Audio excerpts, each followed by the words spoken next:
함께 봉독한 말씀 통해서 설교 제목 같이 보시죠. 가장 멋진 피날레. 제목 근사하죠? 네, 제목대로 가장 멋진 피날레를 오늘 장식하시기를 축복합니다. 셰익스피어의 희곡 제목이 있어요. 같이 한번 읽어보시죠. 끝이 좋으면 다 좋다. 정말 그렇죠? 그만큼 끝이 중요하다는 얘기예요. 시작이 반이라면 끝은 전부라고 하였습니다. 그러니까 아무리 좋게 중반까지 아니면 3분의 2까지 자라도 마지막 육상으로 말하자면 라스트 구간을 제대로 못 달리죠. 그럼 끝나는 거예요. 그러니까 끝이 좋으면 다 좋다는 건 그런 의미인 거죠.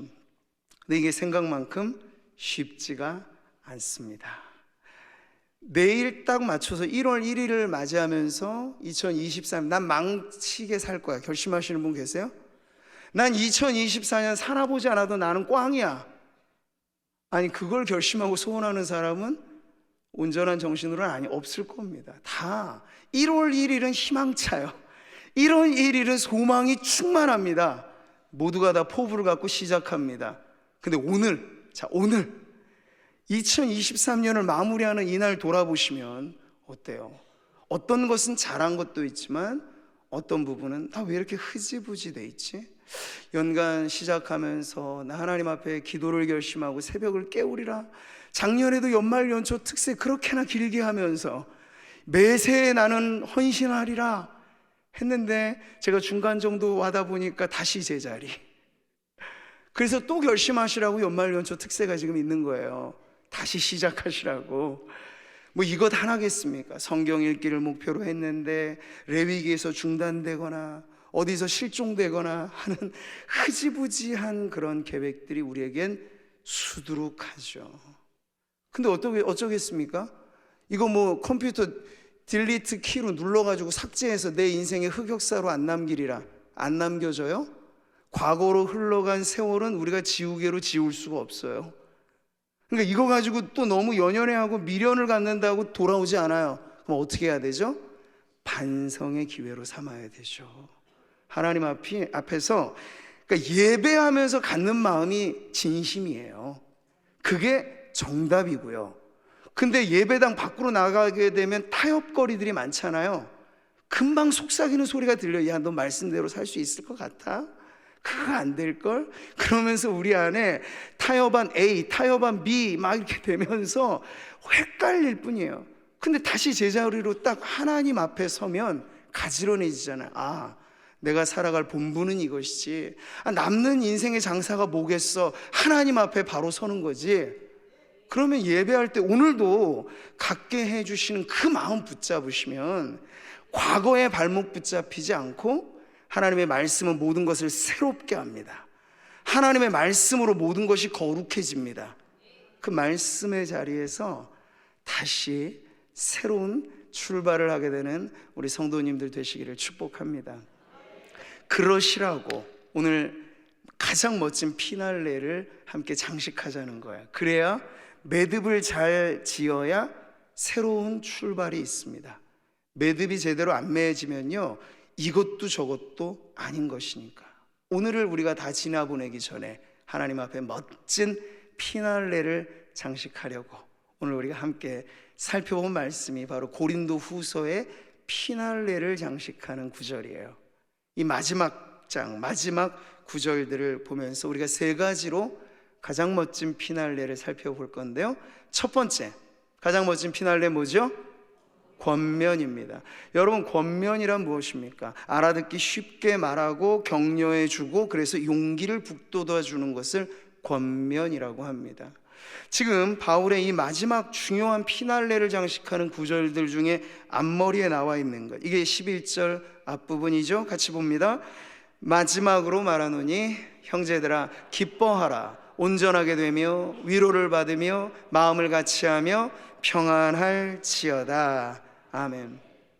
바울의 서신의 형식은 거의 비슷해요. 서두에 인사, 기원, 축복 있으면요 본문에서 말하고 싶은 그 목회적인 내용들, 교회가 직면한 문제들, 거기에 대한 솔루션, 여러 가지는 다 본문 안에 다 들어가 있어요. 그리고 마치는 마지막 부분은 편지의 결미죠. 여기서 새로운 출발을 하는 게 아니고 여기서 마무리를 짓는 거예요. 그래서 기원을 해주거나 축복을 하거나 그런 인사말이 여기에 나와 있죠. 모든 게 다 비슷합니다. 그런데 고린도후서 13장 이 마지막의 결미 부분에는 하나가 형식상에 더 들어가 있는 것 같아요. 이게 바로 권면의 부분이에요. 왜 그랬을까? 여러분, 바울이 지금 고린도 전서나 후서를 우리가 읽어보면 아는데 이게 아주 신랄한 내용들이 많아요. 그러니까 말하자면 수술대 위에 오른 환자가 지금 상태가 이만저만 아닌 거예요. 의사가 검진을 해보니까 속에 이만한 암덩어리가 있어요. 그런데 의사의 직업 윤리를 제대로 갖고 있는 사람이라면 아유, 별것 아니에요. 그냥 잘 사시고 그냥 뭐 청심환 하나씩 드시고 그렇게 열심히 운동하시면 잘 될 거예요. 아니, 암덩어리가 여기 들어가 있는데 아니잖아요. 조기에 발견했으면 그걸 째서 도려내면 회복이 될 수 있는 문제인데 그걸 그대로 감추어두고 알아서 잘 살려고 하면 그거 가짜 의사 아닙니까? 돌팔이 아닙니까?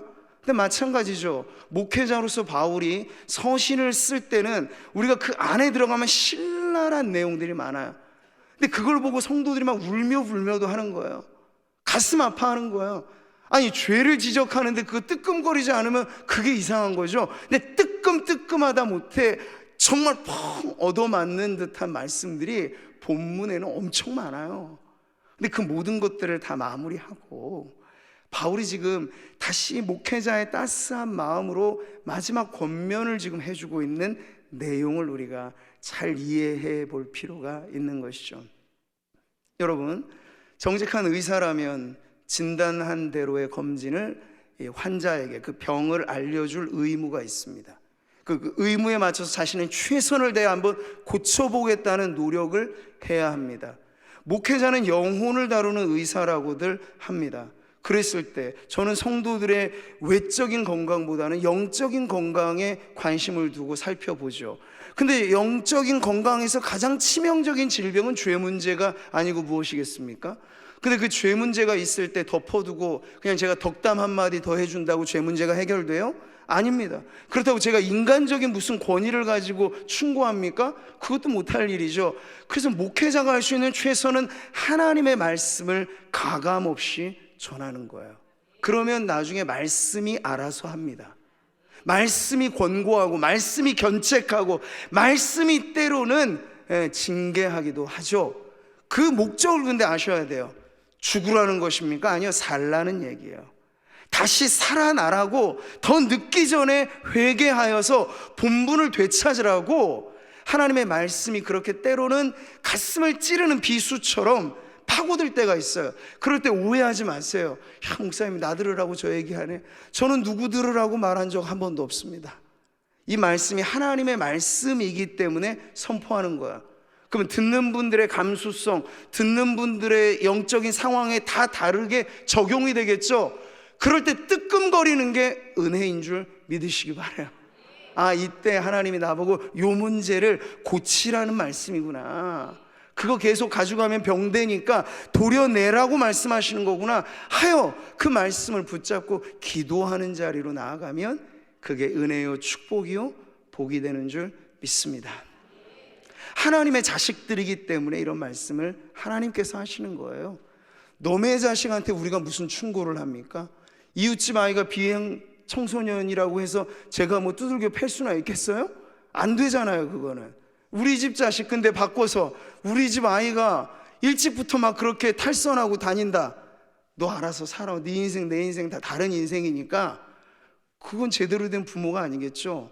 어떻게 해서든지 자식을 제대로 살아가게 하는 게 부모로서의 최선이기 때문에 이 방법 저 방법 다 쓰는 거죠. 사랑하는 성도 여러분, 하나님의 벌 중에 제일 무서운 벌이 있습니다. 그게 뭔지 아세요? 내버려 두는 거예요. 그걸 유기라고 하죠. 로마서에 나와요. 이방인들이 자기 멋대로 동성애하고 뭐하고 하는 것 로마서에 나오는 다 죄예요. 근데 하나님께서 이방인을 그대로 내버려 두신다는 건 찬성하고 동의한다는 뜻이 아니고, 그래 너희들 멋대로 한번 살아봐, 그 결과가 어찌 될 것인가는 심판날에 보여줄 것이다, 이거예요 여러분. 가장 무시무시한 하나님의 징벌은 내버려 두시는 거예요. 근데 하나님께서 감사하게도 여러분을 내버려 둔 자식처럼 대하지 않으시죠? 말씀이 들리잖아요. 말씀 때문에 따끔거림도 있잖아요.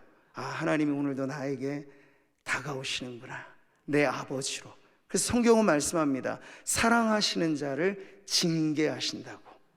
하나님의 자녀들을 대하는 회초리마저도 사랑인 줄 믿으신다면, 여러분, 이 말씀을 통과한 성도들에게 바울이 목회자로서의 따스함을 가지고 마지막에도 한 말씀 더 해주고 싶은 게 바로 이 권면인 거예요.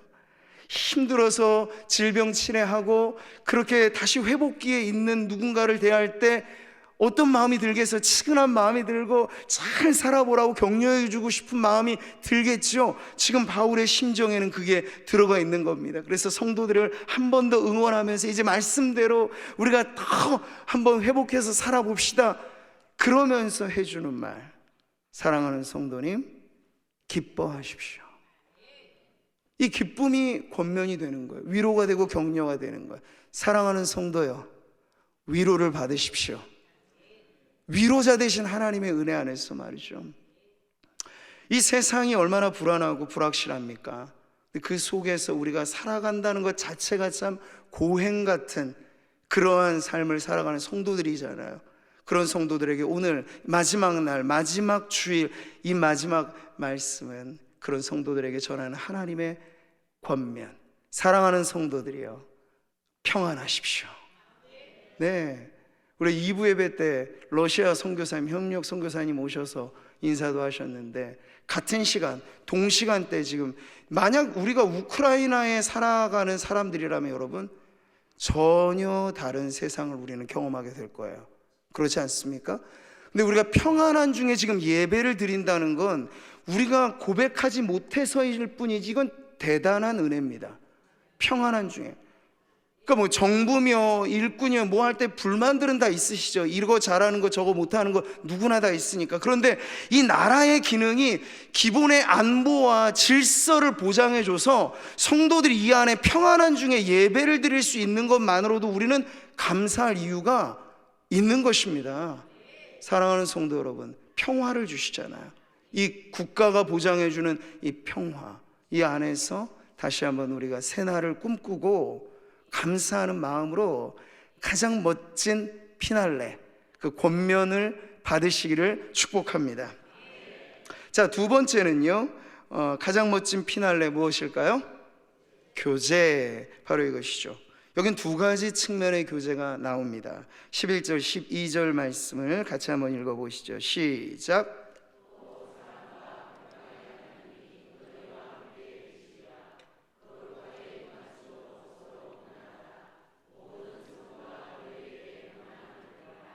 아멘. 여긴 두 가지 교제, 하나님과의 교제, 그리고 성도와의 교제가 나옵니다. 자, 이 하나님과의 사귐과 이 성도들과의 사귐, 이것이야말로 우리의 인생의 마지막까지 멋진 피날레를 장식하게 될 가장 중요한 내용이라고 하는 것이죠. 저는 목회자로서 성도들의 장례를 많이 참여해서 조문도 하고 위로 예배도 인도합니다. 지난 한 주간에도 한 3건 정도의 장례가 있어서 그렇게 방문을 했는데요, 저는 장례식에 갈 때마다 늘 마음을 새롭게 합니다. 아, 이것이지 성도들의 일생이란 다름 아닌 태어나면서부터, 그가 만약 축복받아 믿음의 가정에 태어난다면 엄마 뱃속에서부터 기도받고 이렇게 태어나서 축복받고 기도받아 살아가면서 마지막 성도의 일생은 뭐예요? 임종의 순간에도 예배를 드리고, 내가 죽어 세상 떠난 그 남은 자리에도 유가족들과 성도들이 3일간에 뭐 해요? 예배를 드리는 거예요, 하나님 앞에. 이것이야말로 찬란한 끝맺음이 아니고 무엇이겠습니까? 근데 여러분, 이게 흔치 않아요? 요즘엔 갈수록 나 혼자 사는 시대니까 장례마저도 나 혼자로 끝나버리는 참으로 비참한 장례 현장들이 얼마나 많은지 몰라요. 근데 교회에서 장례를 치른다, 라고 하는 것의 가장 큰 축복은요, 쓸쓸하지가 않아요. 빈소에 성도들이 찾아와서 시간 예배가 아니면 뭐 하겠어요? 뭐 목탁 두드리는 테이프 소리 틀어놓거나 뭐 이상한 연불 같은 가톨릭 테이프 틀어놓는 게 전부예요. 그런데 우리는 그렇게 안 하죠. 찬송을 부르며 하나님 앞에 이 고인을 낙원으로 인도해 주신 하나님께 감사하며 예배를 드린다고요. 끝자리가 이렇게나 달라질 수 있는 게 바로 성도로서 받은 복인 것입니다. 아니, 죽고 나서 내 임종의 자리나 내 장래가 어떻게 될지 내가 알아요? 나는 몰라요. 그냥 나는 하나님 앞에 떠나갈 뿐입니다.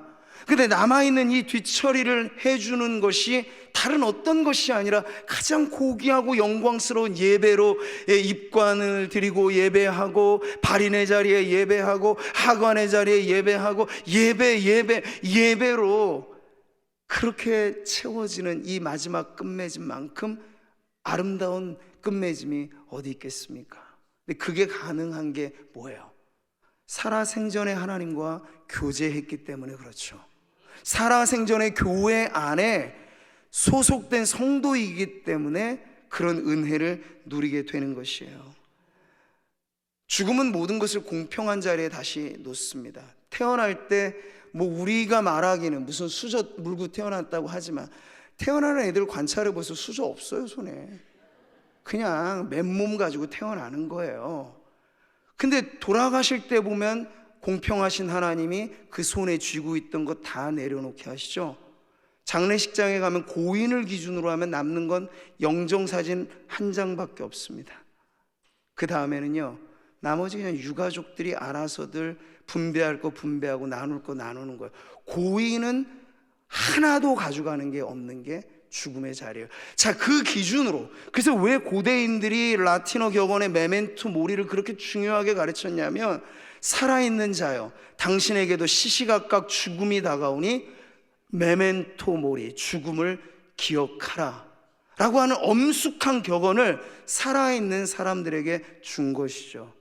그때도 남는 게 있다면 그 사람은 뭔가를 건진 거예요. 근데 그때 남는 게 뭘까? 돈은 아닌 것 알죠?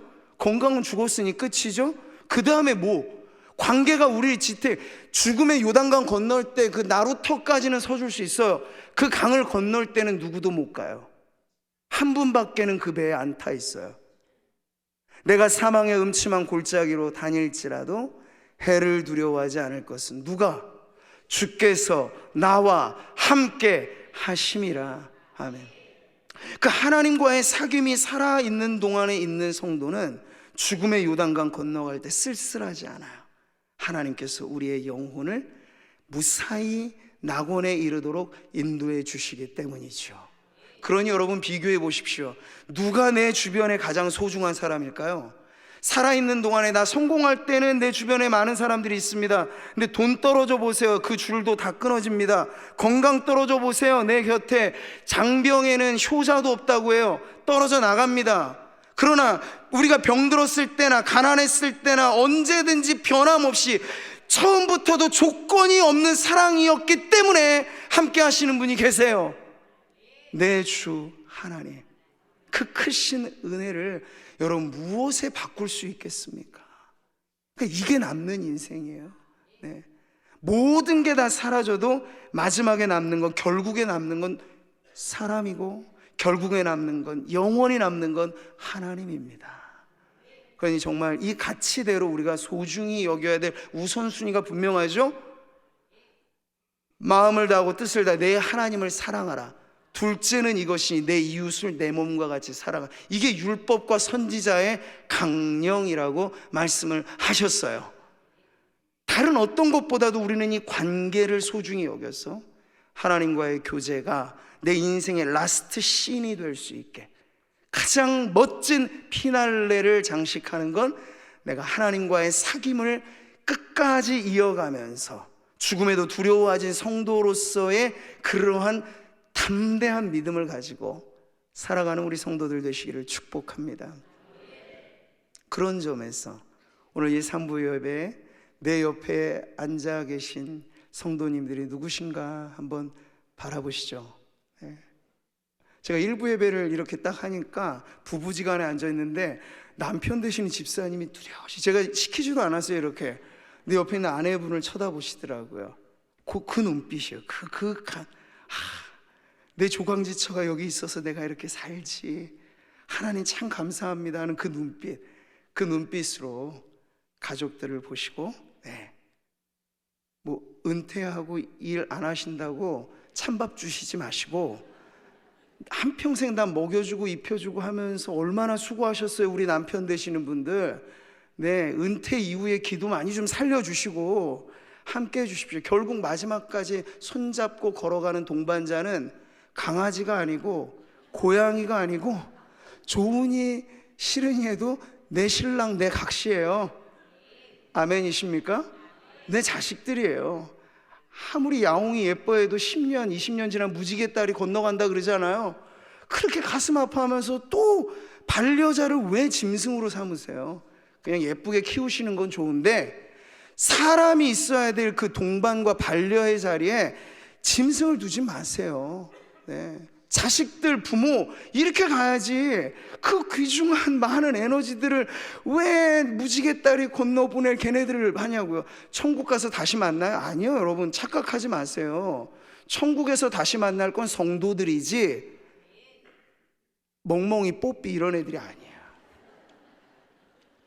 많은 애견 성도들에게 제가 지탄을 받을지도 혹 모르겠습니다만 저는 상당히 고양이, 강아지를 예뻐하는 편입니다. 그렇지만 오늘의 말씀은 성경의 기준을 두고 우리의 평생의 반려자는 따로 있어요. 남는 건 사람입니다. 영원한 천국에서 다시 만날 성도들. 그러니 살아생전에 우리가 교회 안에서 관계를 나누며 교제하며 살 때 올 한 해도 일하다가 좀 티격태격 하신 분들 있죠? 그렇다고 척지지 마세요. 그렇다고 원수 지낼 거 아니잖아요. 일 잘해보려는데 서로 생각이 다를 뿐이잖아요. 그러면 다시 화합하면 돼요. 목적과 방향이 같으면 이해해 줄 수 있어요. 나랑 다른 방식이구나. 나랑은 좀 생각이 견해가 다를 수 있지. 그러면 너그러이 용납해 주고 다시 시작할 때는 손잡아 줄 수 있는 그곳이 교회입니다. 지금 여기서 척지면 천국 가서 어떻게 보시려고. 그래서 살아있는 동안에 성도들끼리는 원수되는 거 아니에요. 그러니까 용서해 주세요. 때린 사람 발 못 뻗고 자잖아요. 그러니까 우리가 발 축 펴고 멋진 엔딩으로 한 해를, 이 피날레를 장식하려면 방법이 있어요. 먼저 용서해 주십시오. 용서하는 사람이 강한 사람이에요. 용서하는 사람이 큰 사람이에요. 그러니까 내 마음에서부터 누군가를 풀어주는 게 용서예요. 그러면 하나님이 주시는 그 평안함이 우리의 몸과 마음에 깊은 안식으로 찾아오게 될 것입니다. 자, 이제 마지막, 우리가 한 해를 마무리하는 이때 가장 멋진 피날레, 오늘만이 아니라 우리 평생의 마지막 피날레 뭐죠? 축복입니다. 고린도후서 13장 13절은 모든 목회자들이 예배의 피날레로 장식하는 축도의 구절로 쓰죠. 같이 한번 읽어보세요. 주 예수 그리스도의 은혜와 하나님의 사랑과 성령의 교통하심이 너희 무리와 함께 있을지어다. 아멘. 여기에 완전한 복이 소개됩니다. 성삼위 하나님이 주시는 복이니 그게 완전할 수밖에 없겠죠. 근데 이 복을 우리가 이제 다른 것과 비교해 보는 것이에요. 저울에 한번 달아보는 거죠. 그리스도의 은혜보다 묵직한 복이 어디 있을까? 비교해 보시라는 거예요. 당당하게. 없어요. 주 예수보다도 귀한 것은 없네. 세상 그 어떠한 것에, 세상 명예와 세상 부귀와 비교해 보세요. 비교할 때 비교할 수가 없는 것이 그리스도의 은혜입니다. 하나님의 사랑보다 값진 게 어디 있을까요? 하나님의 사랑은 주고 또 줘도 모자람이 없고 우리가 달라 하면 언제나 새롭게 샘솟는 그 사랑의 샘물을 우리가 무엇과 비교해서 값이 떨어지다고 말할 수 있겠습니까? 나를 살리신 사랑, 날 위해 독생자 주신 사랑, 날 위해 아낌없이 주고 또 주는 그 사랑이 복이 아니라면 이 세상 천지에 뭐가 복일 수 있겠습니까? 오늘 예배하는 성도님들, 하나님의 이 사랑이 여러분과 함께 하시는 줄 믿습니다. 느낀다고만 전부가 아니에요. 느껴지지 않아도 하나님의 사랑은 내 느낌에 제한받지 않아요. 내가 느낄 때 하나님 앞에 사랑을 고백하는 건 그건 내 기준인 거죠. 내 수준인 거죠. 근데 하나님의 사랑은 느낌의 언어가 아니에요. 하나님의 사랑은 강력한 의지의 사랑이에요. 내가 너를 책임져 줄 거야 하고 꽉 사랑의 손으로 붙잡으시면요, 도무지 놓질 않으시는 것이 하나님의 사랑입니다. 네가 불 가운데 지날 때에도, 네가 물 가운데 지날 때에도 내가 너와 함께 하리라. 왜요? 하나님이 날 사랑하시기 때문이죠. 그러니 하나님의 사랑에 복받은 성도들, 여러분은 진짜 복을 받은 성도들인 걸 자부하시고 감사하시기를 바랍니다. 그리고 마지막, 성령의 교통하심의 복. 이 교통이 쉬운 말로 말하면 교제입니다. 교제.